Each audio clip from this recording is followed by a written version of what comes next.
Son las 7:37. Damos la bienvenida al economista Rodrigo Mendieta. Él es catedrático universitario, experto en economía. Economista Mendieta, la incertidumbre no es un buen elemento en materia de economía y en Ecuador continúa la incertidumbre con respecto a este decreto, que es la medida económica más gravitante que ha tomado el gobierno de Daniel Noboa. Podría eventualmente venirse abajo si la Corte Constitucional así lo decide.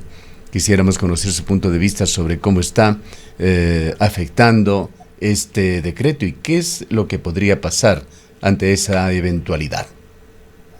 Muy buenos días, Gustavo. Un saludo cordial también a Rosana, quienes nos siguen por este medio de comunicación. En efecto, siempre mantuvimos nuestra posición de que mientras más se eleve el IVA, iba a generar más estragos, sobre todo en el bolsillo de las personas que menos ingresos tienen en nuestro país. En ese sentido, el haber tomado la decisión a un IVA del 15%, pues obviamente que va a generar un efecto como el que estamos viendo. Varias organizaciones, como usted manifestó en la introducción, estimado Gustavo, están buscando esta inconstitucionalidad del aumento del IVA, incluida la Cámara de Comercio o, digamos así, gremios productivos del país, porque claro, estamos en un año de estancamiento económico con un crecimiento que el mismo Banco Central proyecta alrededor del 1%. Recordemos que el Banco Central siempre es optimista ante esto, por lo tanto, el crecimiento será menor. En ese sentido, en un año el que estamos atravesando y que hay que sumarle varios problemas, sobre todo el tema de inseguridad, pienso que no fue la medida más acertada. Claro que esto le va a generar ingresos al Estado que también necesita, porque ahí entramos en esa encrucijada, pero obviamente pues lo que va esto a añadir o lo que está añadiendo, como usted bien anota, es incertidumbre en este año económico complejo. Economista Mendieta, muy buenos días, gracias por acompañarnos. Pues nos preguntamos si estas expectativas de recaudación del gobierno nacional tienen algún asidero, hasta qué punto llegarían a cumplirse. Según datos del Servicio de Rentas Internas, en marzo de este 2024 apenas se recaudaron 3 millones más de dólares que en marzo del año 2023 vía impuestos. Esto nos dice que ya de por sí el consumo y cómo se está moviendo la economía no es lo que se esperaba. Con el incremento del IVA al 15%, ¿cuál sería el impacto? O sea, ¿realmente se van a cumplir estas expectativas del gobierno cuando ya venimos viendo estos antecedentes en materia de recaudación? Esa es una gran pregunta, Rosana, porque si bien es cierto, se compara, y eso es lo que hemos visto también de algunos analistas económicos, que se compara la situación de ahora con la que sucedió en el año 2016, tras el terremoto en Pedernales, donde el aumento del IVA sí generó un aumento también en la recaudación, pero este año es completamente distinto. Lamentablemente, algunos analistas lo que hacen es comparar cosas diferentes y cosas pensando que son iguales las condiciones, pero las condiciones son diferentes. En ese sentido, este momento tenemos que esperar a ver si es que esos 1.070 millones de dólares que nos dice el Ministerio de Economía y Finanzas se van a recaudar con un IVA del 15% en lo que va todos los meses del año 2024, porque la recesión está presente, el estancamiento económico está presente, ese crecimiento o falta, digamos así, de reactivación económica desde el sector privado está presente. Y hay otros aditamentos. Tenemos todavía incertidumbre sobre la reducción de la inseguridad y cómo esta golpea al sector productivo. Tenemos incertidumbre sobre el fenómeno del Niño y todo lo que eso implica a lo que va el año. Tenemos incertidumbre sobre los resultados políticos también en nuestro país, porque primero tenemos una consulta y luego entramos enseguida a una campaña electoral.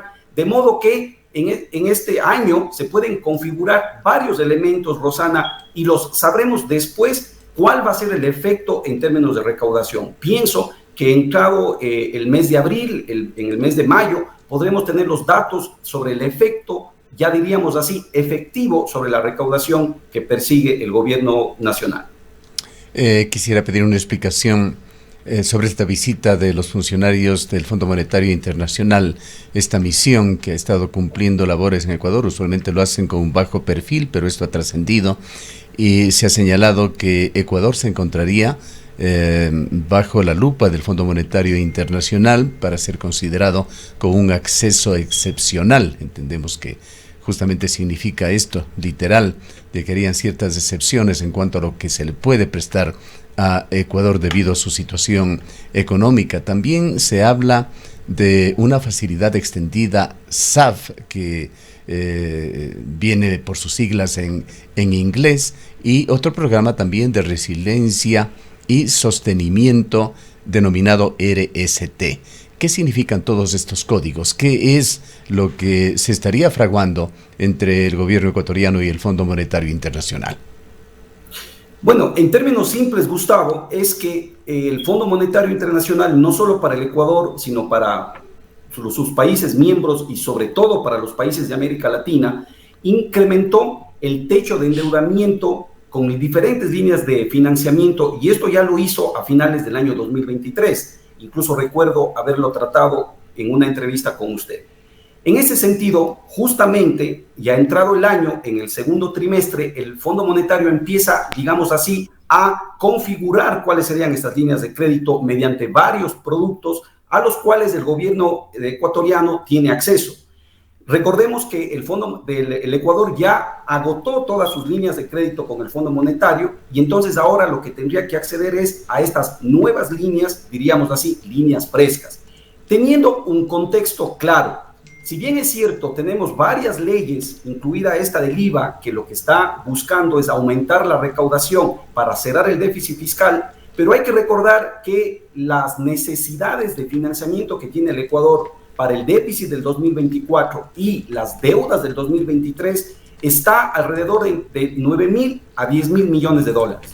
Y lo que piensa recaudar, con todos los problemas que eso implica, dando contestación a la pregunta anterior de Rosana, estaría en el orden entre 4 y 5.000 millones de dólares. ¿Qué quiere decir esto? Que todavía el gobierno tiene que buscar cerrar esa brecha que estará entre los 5.000 y 6.000 millones de dólares para este año 2024, y que obviamente le generaría problemas. Por lo tanto, el Fondo Monetario todavía está ahí.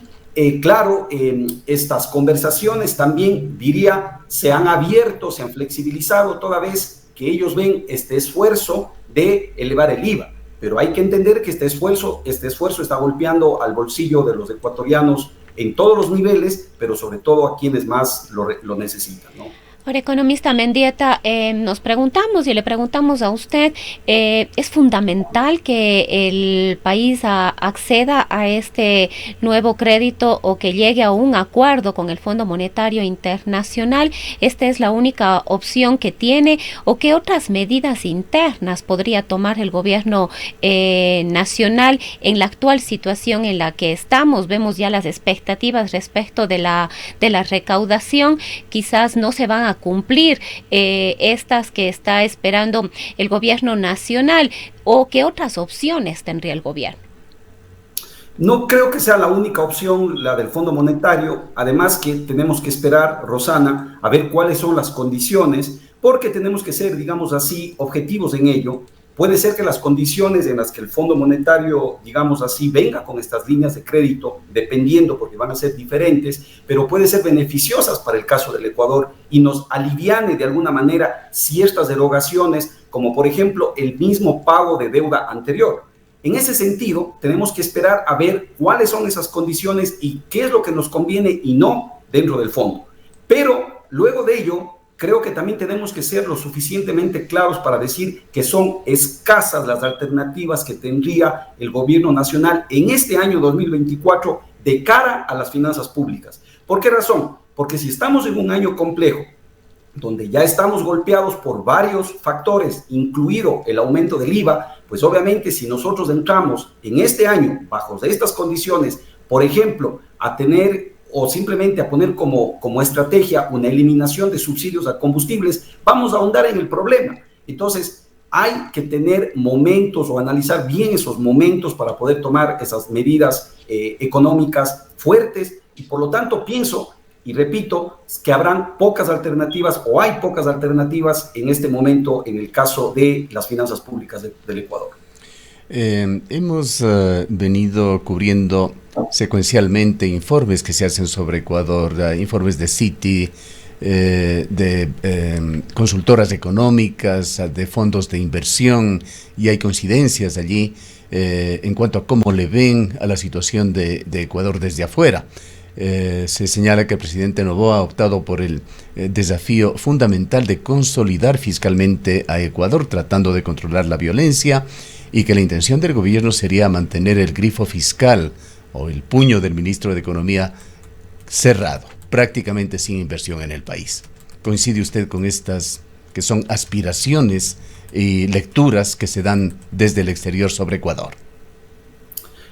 A ver, la visión que tiene el país hacia afuera, primeramente que hay que considerar que se deterioró mucho, sobre todo por los temas de inseguridad.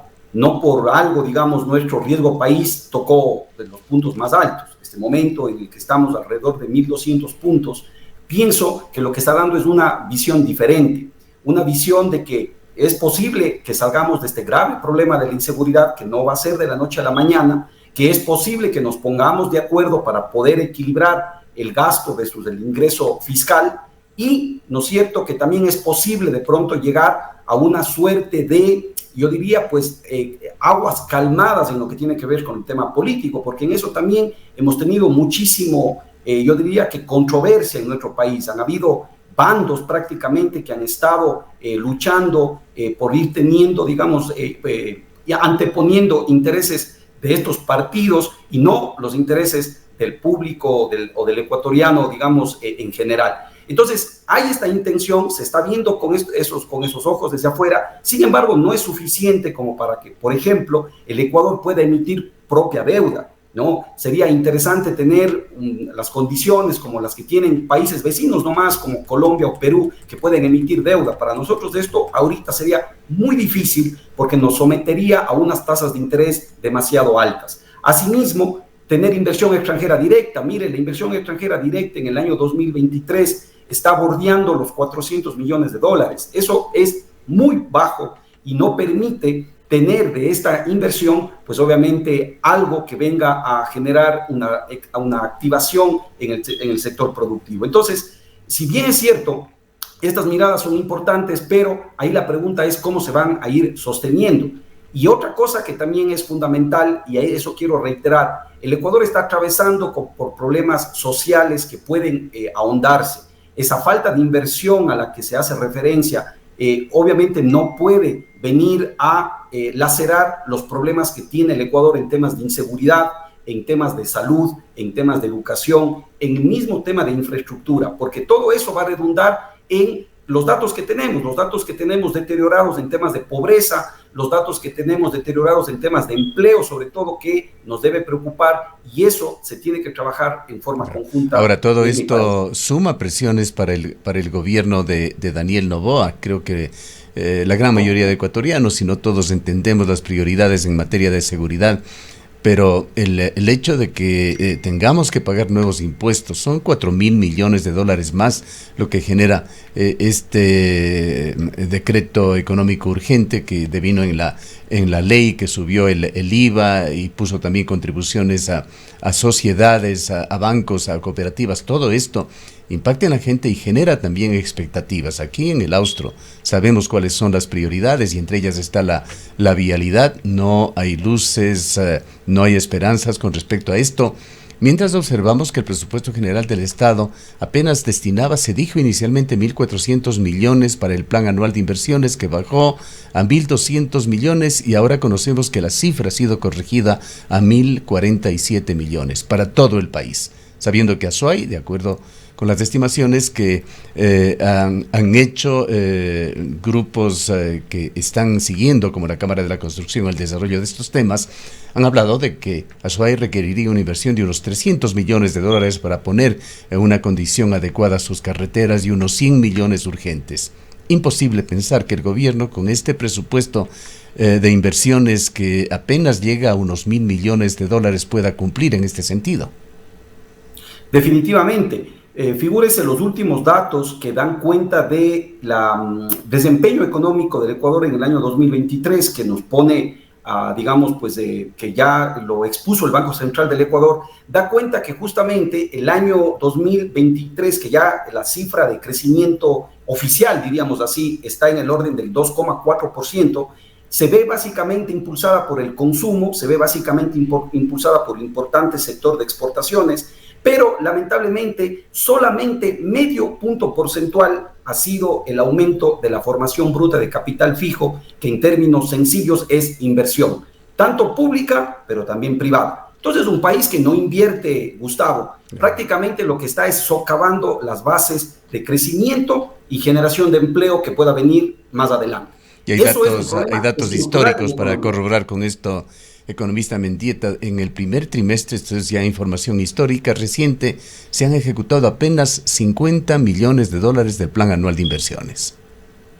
A lo que iba, el tema de la inversión pública, la inversión en infraestructura, que ya son valores menores y que encima tienen problemas de ejecución, porque claro, una cosa es lo que está en los planes, pero otra cosa es lo que se ejecuta, lo cual pasa por una serie de trabas de índole institucional, diríamos así, para generalizar, pero también pasa por temas de liquidez que tenga el Estado ecuatoriano, porque una cosa es poner en el presupuesto un valor, pero otra cosa es contar con los recursos para poder invertirlos. Entonces, todo esto está configurando unos problemas serios de la economía ecuatoriana, lo que los economistas llamamos estructurales, que definitivamente, al menos eso, no se ve una salida. ¿Por qué? Porque han habido temas urgentes, lo cual también, y quiero decir, permítame, Gustavo, esto es un gobierno también muy sui generis, ¿no? No hemos tenido antes un gobierno que sea un gobierno como de transición, un gobierno que tenga los tiempos demasiadamente acelerados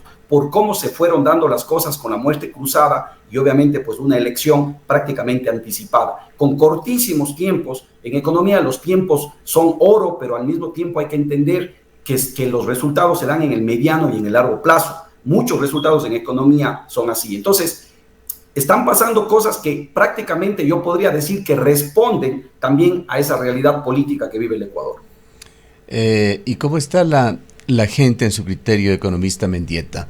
Hay ciertos datos preocupantes. La canasta básica familiar sigue subiendo. Acaba de enviar también datos, de publicarlos el Instituto Nacional de Estadísticas y Censos, INEC, señalando que a marzo del 2024 esta se ha colocado en $795 y que en abril, con el incremento del IVA y algo de especulación que también se ha evidenciado, podría superar los $800. Lo que nosotros podemos hacer, o más bien decir en este caso, Gustavo, es lo que conversamos, por ejemplo, con estudiantes. Yo soy un académico, como usted conoce, tengo clases diarias y estoy en contacto con los estudiantes y ellos lo que nos comentan es eso, ¿no? Que ven que en sus bolsillos se golpean porque aumenta el costo de una comida rápida, aumenta el costo de un almuerzo, aumenta el costo, ¿no es cierto?, del traslado, porque si bien es cierto, está digamos así, el precio del transporte público en un valor, pero hay diferentes, digamos, elementos que hacen que a la final del día golpeen los bolsillos, de centavo en centavo, pero a la final eso va sumando. Entonces, por lo tanto, lo que yo he dicho también es que del gobierno también debe venir una, digamos así, una posición de buscar frenar lo que es el tema de especulación. Porque lamentablemente existen y van a existir empresas, pequeños negocios que confunden el tema y aprovechan para subir el precio más allá de lo que se debería subir. Esto es especulación. Pero también ahí yo he dicho otra cosa, que en un año complejo como es este caso para el sector productivo ecuatoriano, con un crecimiento, repito, que no nos va a permitir tener una reactivación económica, ni mucho menos, también las empresas pequeñas, medianas, grandes, deben ser muy reflexivas el momento en aumentar o en corregir, digamos así, sus precios, porque no vaya a ser que por subir por encima de lo que deberían hacerlo, pues obviamente se queden sin demanda y el resultado al final del día sea más bien de una contracción y no de mantener al menos las ventas. Entonces, por lo tanto, eso es lo que se está viviendo día a día, ¿no? Las personas, repito, están sintiendo el golpe en su bolsillo. Y esto va a ir paulatinamente durante el mes de abril. Yo calculo que hay un precio, digamos, un tiempo de ajuste durante este mes de abril y algo de lo que va de mayo, y hasta ahí nosotros sentiremos el ajuste, porque esto, hay que también ser claros, no es un elemento de inflación. La inflación en el tema ecuatoriano y conceptualmente es un tema monetario. Ahora, economista Mendieta, al inicio hablábamos también de estas demandas que se están interponiendo desde diversos sectores populares, de las organizaciones del sector productivo respecto de esta ley que ya está en vigencia y que nos ha llevado a tener un IVA del 15% desde este mes. ¿Qué pasaría en caso de que la Corte Constitucional o de que la justicia efectivamente le dé razón a estas organizaciones? Bueno, primero que retornaremos al IVA, bueno, depende, ¿no? Porque recordemos, Rosana, ¿Retornaríamos que al IVA al 13 o retornaríamos el IVA al 12? ¿La ley no se claro, aprobaría? eso habría que ver en qué sentido resuelve la Corte, ¿no? Es decir, puede resolver que sí es constitucional todo lo que está pasando, es decir, quedarnos con este IVA temporal del 15%, o regresar al 13, o borrón y cuenta nueva y regresamos al 12. Sin embargo, de darse ese evento, yo pienso que va a ser un revés político que tenga el presidente Noboa, y no sé cómo vaya entonces a encarar también el tema de consulta popular que estamos todavía pues analizando y que amerita también un análisis, yo diría pues pregunta por pregunta, para ir viendo cómo le beneficia desde el punto de vista económico en el caso del Ecuador. Entonces, ahí habría que ver, pero yo creo que sería un revés político. Lo que haría es, claro, añadiría, si bien es cierto, problemas en la caja fiscal, porque ya tendríamos menos dinero, pero yo creo que eso también añadiría más incertidumbres, nos pondríamos en una situación compleja.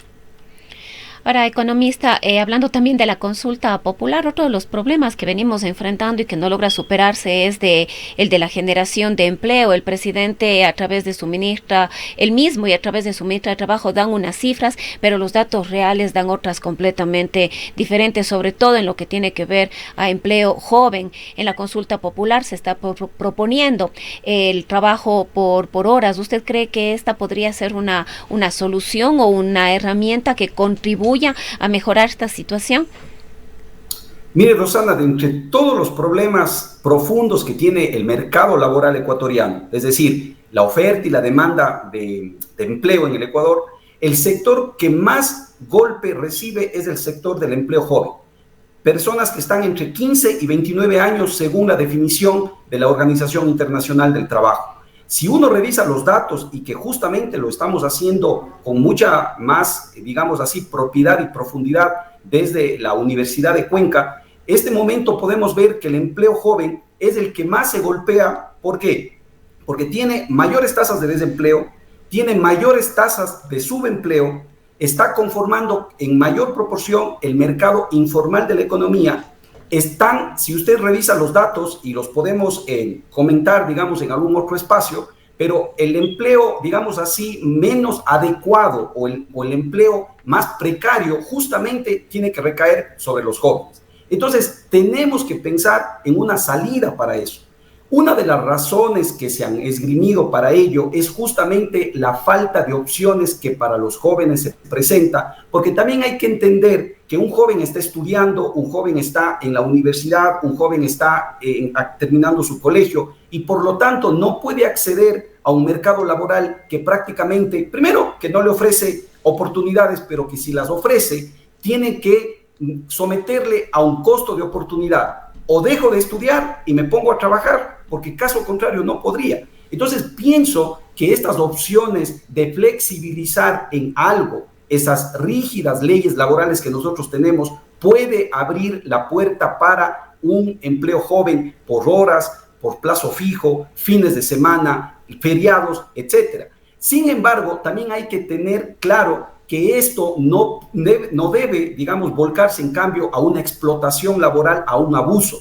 Y ahí es en donde el gobierno, los gobiernos centrales y locales tienen que trabajar. Primero, por ampliar oportunidades. Y segundo, por controlar cuando, si es que esto se llega a dar y se llega a aprobar y llega a entrar en vigencia en nuestro país. Bien, le agradecemos mucho por habernos acompañado, economista Mendieta.